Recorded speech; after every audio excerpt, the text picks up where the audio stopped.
بسم اللہ الرحمن الرحیم۔ بسم اللہ الرحمن الرحیم۔ ماہ رمضان، ماہ قرآن اور اہل بیت کے حوالے سے ہماری گفتگو کا سلسلہ جاری ہے۔ آج ہم جس موضوع پہ بات کریں گے وہ ماہ رمضان اور اہل بیت ہیں۔ سب سے پہلے ہم پیغمبر خدا صلی اللہ علیہ وآلہ وسلم کے محضر میں جائیں گے کہ نبی خدا نے ماہ رمضان کے حوالے سے کیا ارشادات فرمائے ہیں۔ اس میں جو سب سے مہم ترین جو خطبہ، جسے خطبہ شعبانیہ بھی کہا جاتا ہے، آپ علیہ السلام نے ماہ رمضان المبارک کے حوالے سے اس میں گفتگو فرمائی۔ اگر ہم ماہ رمضان المبارک کے حوالے سے دیکھیں تو نبی خدا صلی اللہ علیہ وآلہ وسلم نے اپنے اس خطبہ شعبانیہ میں چند کلیدی نکات بیان کیے ہیں۔ تقریباً 8 ایسے مہم نکات ہیں کہ جس کے بارے میں نبی خدا نے ارشاد فرمایا ہے، جو آپ کی خدمت میں ابھی عرض کریں گے۔ سب سے پہلا نقطہ کہ جو نبی خدا صلی اللہ علیہ وآلہ وسلم ارشاد فرماتے ہیں کہ ماہ رمضان کی اہمیت اور فضیلت کے بارے میں فرماتے ہیں کہ ایھا الناس قد اقبل الیکم شہر اللہ بالبرکۃ والرحمۃ والمغفرہ۔ اے لوگوں کی یہ جو مہینہ آ رہا ہے جسے ماہ رمضان کہا جاتا ہے، یہ ماہ رحمت ہے، ماہ مغفرت ہے اور ماہ برکت ہے۔ اور اس کے بعد نبی خدا صلی اللہ علیہ وآلہ وسلم کیا ارشاد فرماتے ہیں کہ یہ بہترین ماہ ہے، یہ ایسا مہینہ ہے کہ جس کی راتیں بہترین راتیں ہیں، جس کے دن بہترین دن ہیں اور جس کی گھڑیاں جو ہیں وہ بھی بہترین گھڑیاں ہیں۔ اور اسی طرح کیا فرماتے ہیں کہ وہ ماہ کہ جس میں اللہ تعالیٰ کی تسبیح کرنا بھی عبادت ہے اور انسان کا سانس لینا بھی عبادت ہے، حتیٰ انسان کا سونا بھی اس میں عبادت شمار ہوتا ہے۔ اور یہ وہ مہینہ ہے کہ جس میں انسان کی دعائیں مستجاب ہوتی ہیں اور انسان کی جو عبادات ہیں اور اعمال ہیں وہ اس ماہ میں قبول کیے جاتے ہیں۔ دوسرا جو پوائنٹ یہ ہے کہ مومنین کے اس ماہ مبارک میں کیا وظائف بنتے ہیں، اس کے بارے میں نبی خدا ارشاد فرماتے ہیں کہ جو انسان کا جو پہلا وظیفہ ہے کہ وہ یہ ہے کہ جب انسان کو بھوک اور پیاس لگتی ہے تو اس کا وظیفہ یہ بنتا ہے کہ وہ قیامت کی بھوک اور پیاس کو یاد کرے۔ اور جب قیامت کی انسان بھوک اور پیاس کو یاد کرے گا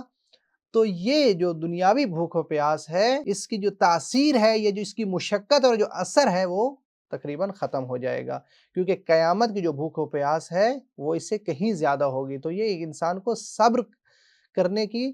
تلقین کرے گی اور انسان کے صبر و حوصلے اور تحمل کے اضافے کا باعث بنے گی۔ اور دوسرا جو اہم وظیفہ ہے وہ ہے کہ بزرگوں کا احترام کرنا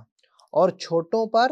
رحم کرنا، یہ ماہ مبارک کے وظائف میں سے ہے اور یہ ماہ مبارک میں مؤمنین کے وظائف میں سے ہے۔ اور تیسرا جو اس کے اندر ذیلی نقطہ ہے وہ یہ ہے کہ رشتہ داروں کے ساتھ صلہ رحمی کا حکم دیا ہے نبی خدا نے کہ ماہ مبارک میں رشتہ داروں کے ساتھ صلہ رحمی کریں، اپنے زبان، کان اور آنکھ کو خدا کے محرمات سے بچائیں کہ اللہ تعالیٰ نے جس چیز کو حرام قرار دیا ہے انسان اپنے آپ کو اس سے بچائے، کہ زبان کو غیبت سے بچائے، زبان کو دوسروں کو تکالیف اور اذیت دینے سے محفوظ رکھے، جھوٹ سے زبان کو اپنی محفوظ رکھے، اسی طرح اپنی آنکھوں کو حرام سے بچائے، اسی طرح کانوں کو ہر فعل حرام سے بچائے کہ ایسی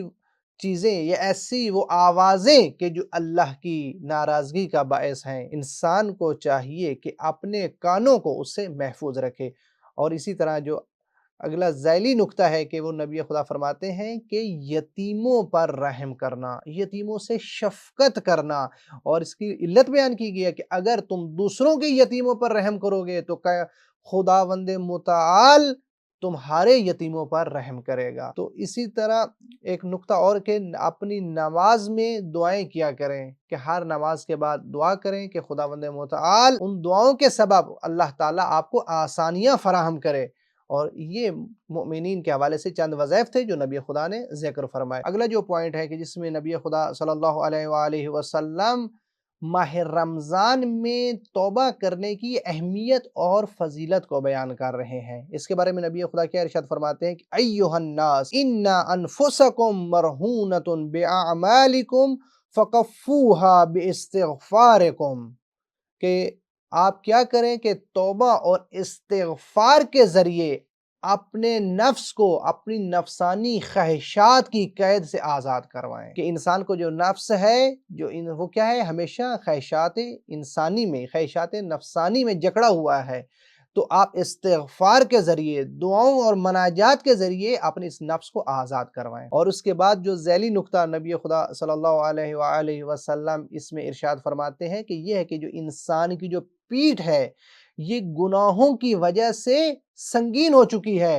اور گناہوں کی وجہ سے انسان کیا ہے، اس دلدل میں پھنس چکا ہے۔ تو پس تم اس ماہ مبارک میں طولانی سجدوں کے ذریعے اپنی پیٹھ سے اس بار سنگین کو کم کریں، ہلکا کریں۔ تو نبی خدا صلی اللہ علیہ وسلم کیا فرماتے ہیں کہ تم ماہ رمضان میں طولانی سجدوں کے ذریعے اپنی پیٹھ سے ان گناہوں کی سنگینی کو کم کرو، اس کو ہلکا کرو اس ماہ مبارک کے صدقے میں۔ اور اس کے بعد نبی خدا صلی اللہ علیہ وآلہ وسلم کیا ارشاد فرماتے ہیں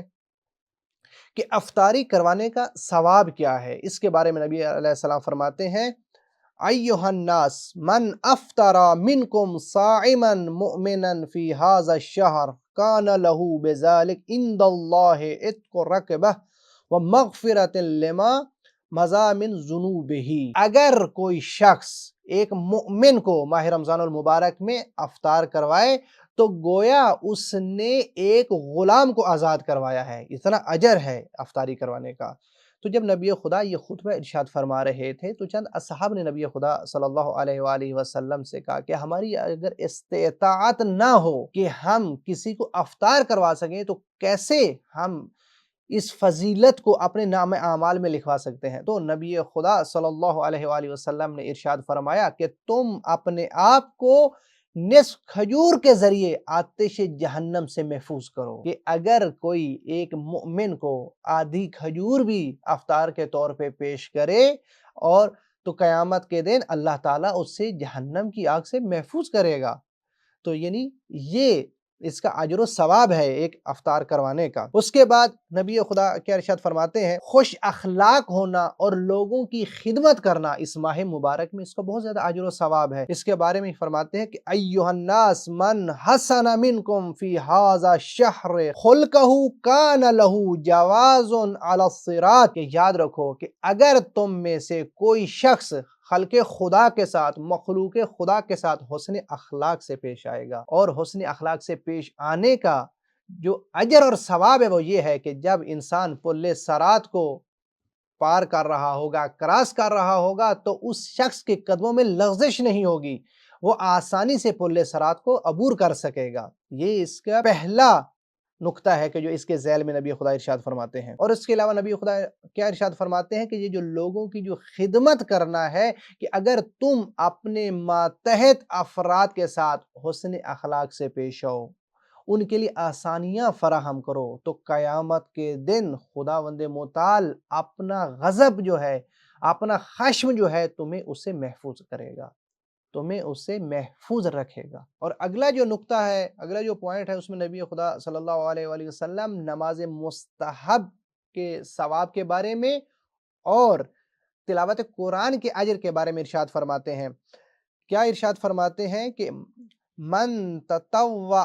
فیہ بالصلاۃ کتب اللہ بہ براۃ من النار، اگر کوئی شخص نمازیں بجا لائے گا اور قرآن کی تلاوت کرے گا تو قیامت کے دن خداوند متعال اسے نار جہنم سے محفوظ رکھے گا، اسے آتش جہنم سے بچائے گا۔ کہ اگر انسان مستحب نماز بجا لائے اور یہ جو مستحب نمازوں کا انجام دینا ہے یہ جہنم سے نجات کا باعث بنے گا۔ اور اسی طرح اگر کوئی شخص اپنی واجب نمازوں کو ادا کرے گا تو جو واجب نمازوں کا جو ثواب ہے وہ کیا ہے کہ اگر نماز واجب ماہ رمضان المبارک میں اگر پڑھی جائے گی تو اس کا جو ثواب باقی مہینوں سے 70 گنا اضافہ ہوگا۔ اور اسی طرح تلاوت قرآن کے بارے میں نبی خدا فرماتے ہیں کہ ایک آیت پڑھنے کا جو ثواب ہے ختم قرآن پڑھنے کے ثواب کے برابر ہے۔ اس کے بعد جو اگلا نکتہ ہے جو نبی خدا صلی اللہ علیہ وآلہ وسلم